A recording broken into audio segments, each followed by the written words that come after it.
welcome back to the channel, and today is a big day because, in case you guys don't know, the Player of the Year award ceremony has been cancelled for Manchester United. And I thought, no, that can't happen. So ladies and gentlemen, welcome to the official Manchester United award ceremony show. For you guys, we're going to go through the player of the season, the goal of the season, the game of the season, the moment of the season, the worst moment of the season, and the most...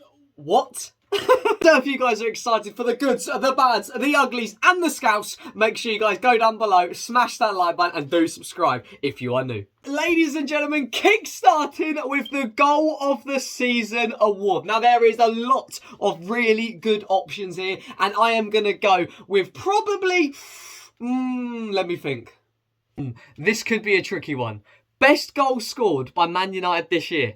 Let me think. Rasmus Højlund's first goal against Aston Villa. We've got Kobbie Mainoo's goal against Wolves. Bruno Fernandes' half-line lob against the Dirty Scousers. Or even Kobbie Mainoo's against Liverpool. Oh, come on, man. It is going to be that goal against Everton.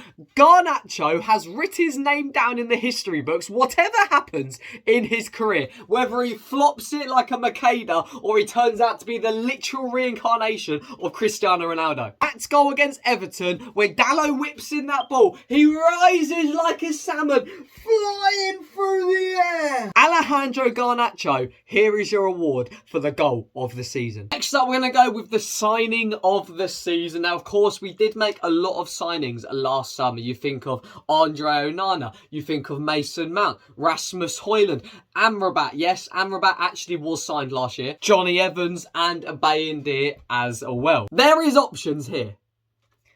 And to be honest with you, I don't think it gets any better of a signing than Johnny Evans. And I know what you're thinking, are you all right? If you do not think Johnny Evans has been our signing of the season, you are mental. We got the guy for free just because he wanted to train a couple games in the pre-season tour. And genuinely, apart from a moment here or there, I don't think there's been a better centre-back for us this season. He's got clean sheets at Anfield. That goal against Burnley where he lifts one over for Bruno off the volley right into the back of the net. Johnny Evans on a free transfer has been used way more than he should have been, but has been way better than he has any right to even get near to. Johnny Evans, transfer of the season. Switching it up to the reverse of the spectrum and the biggest disappointment this season. I'm not going to say the worst player of the year because you could probably sit here and nominate about 27 options. I'm going to say the biggest disappointment, maybe going into the season where your expectations for him were and then where they ended up being the biggest letdown. Some options here. You've obviously got Casemiro going from last year, probably being one of, if not the best CDMs in the world. Marcus Rashford, a record-breaking season, the first player to break the 30-goal mark since Van Persie did it back when we last won the league. We've got the whole medical team, whatever has gone on inside Old Trafford. Jesus Christ, we need to get that checked out. But a biggest disappointment for me this season, drum roll please, this man right here. Gentlemen, Jadon Sancho, the biggest disappointment this season. And before you sit there and say, what you on about? He's literally played about 2 games, probably not even that, probably 2 minutes of football for us this season. And yeah, exactly. That's why it's the biggest disappointment. After last year, Erik ten Hag let Sancho have like 3-4 months off so he can focus on his own mental health. He can regroup, he can recharge, and he can come back to our Man United and be the player we signed. And we all know he can be, because he is a fantastic footballer. Look at pre-season this year. We beat Arsenal twice in the same game, and Jadon Sancho was a massive part of that. We beat him in the 90, and then we beat him in a random penalty shootout, and it was just, he was incredible. The false 9 position he played in pre-season was mind-blowing. Then we get to the start of the season. I think he played a little bit in the Wolves game, and then he just threw his toys out the pram. It was a back and forth between him and Erik ten Hag, which at the end of the day, whether he's right or wrong, Ten Hag is your boss. You need to listen to what the boss says. Instead of just being like, fine, whatever, I think you're a knob, but I'll keep playing. I'm sorry, my bad. Let's just make this right wing position my own, because Antony literally has jumped off a cliff. Amad Diallo is just not getting a chance. So why did Sancho not just be like, right, my bad, let's just go. I shouldn't have called out my boss on that, like, online. Let's just play football. No, instead he plays Warzone while Man United are getting battered every week. And before anyone says, oh, and then he goes to Dortmund and he's in the Champions League final, look, he's proven Eric wrong. No, he's proven Eric right. Sancho threw his toys at the pram because he didn't get what he wanted, went to Germany, they give him everything, and he's like, now I'll choose to play football. Jadon Sancho, I love you, man. I've got kit after kit off with your name in the back. I've got your scarf on the wall, and you've let not only the club down, but you've let me down because I love you, and you've bottled it. What?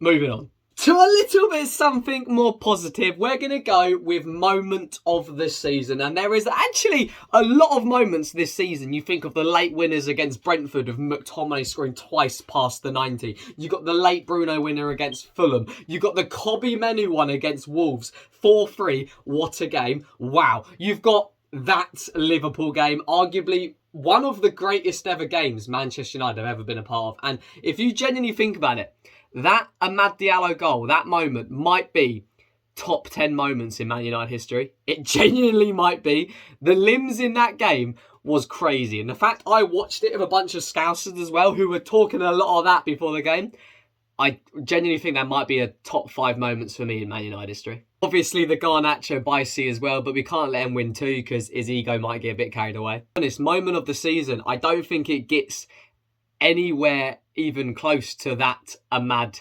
goal at Old Trafford, ruining the Liverpool farewell tour for Jurgen Klopp. Mate, it's just fantastic. Taken away 4 points from Liverpool in the league. We've kicked them out of a cup final. That Amad Diallo goal, putting the first nail in the coffin of the end of the Klopp farewell tour. Oh, the chills in that game. Amad Diallo moment of the season. The best part is they're going to probably comment, oh, 7-0, haha. They've not beat us since. Speaking of Amad Diallo, Academy Player of the Season. Now listen, our under-18s absolutely smashed it this year. Won literally everything you can possibly win. We've had 2 academy graduates cement their place in the starting 11. I know Liverpool fans like to give it a big one, like, oh yeah, look, did you see our Jurgen Klopp using the kids in the cup final? He used the kids because our first team was injured. We used the kids because they are in our first team. Kobbie Mainoo and Garnacho. Wow. You got Camboila coming into the team in and out, which is fantastic. Wheatley's been getting some minutes. Mari Thorson has been getting on the pitch, got the assist for Kobbie's winner against Wolves. Manchester United, the greatest academy team in England especially, but the world, brilliant. That being said, the young Academy Player of the Year for me is Kobbie Mainoo. However, obviously the shout out to Garnacho, but an even bigger shout out to young left back Harry Amas. Give this man some time. Listen, Harry Amas is going to be fantastic. And if you give him some minutes, I'm not saying he's ready to start for Man United yet, because he's not. But if you give him some minutes, similar to what we're doing with young Ethan Wheatley at the moment, he will come good and he'll save you a lot of money rather than signing a 50-odd million left back in the summer. Eric, trust in Amas. Now, obviously, we've done the biggest flop of the season in terms of transfers, but our worst player or our most underperforming player this year, lads, I'm not going to choose Andre Onana. I know this is just the second channel and we're quite new to this, but if you've been on my main channel, link down below in the description, you know the vendetta I have got against Andre Onana. But it's not him. As much as I hate to say it, he's improved in the last couple of weeks. Can't pass the ball, still a bang average at saving shots, but he's got better than where he was. For that, I amend him. But, oh my God, I am so sorry to say this and I want to back the players. Not only has he been the worst player in this team for Manchester United this year, I genuinely think he's been the worst ever transfer in Manchester United history. Now, people are going to give it the big one because in the last 2 games where he played against Newcastle and Arsenal, he's actually been okay. Quite good, actually. Before the last 2 weeks, oh my God, I genuinely think he might have been one of the worst transfers in Man United history. The last 2 games have probably stopped that from being a fact. But Amrabat, when you think about how much people were gassing him up at the start of the season, nah. Sorry, Amrabat, but this is for you. Now, ladies and gentlemen, player of the season for the senior squad.